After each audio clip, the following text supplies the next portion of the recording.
اسلام کی بنیاد 5 چیزوں کے اوپر ہے۔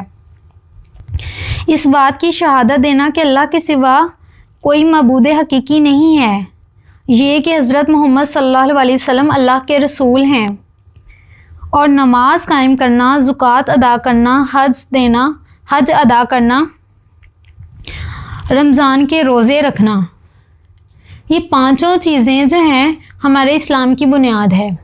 ہمارا جو اسلام ہے ان 5 چیزوں کے اوپر کمپلیٹ ہو جاتا ہے اگر ہم ان کو اپنائیں۔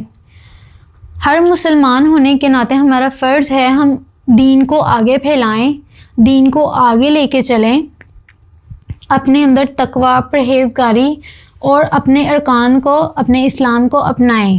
جن چیزوں کا ہمارے قرآن میں اللہ تعالیٰ نے ہمیں حکم دیا گیا ہے ان چیزوں کو اپنائیں، اور جن سے منع کیا گیا ہے اس کو نہ اپنائیں، ان چیزوں سے دور رہیں۔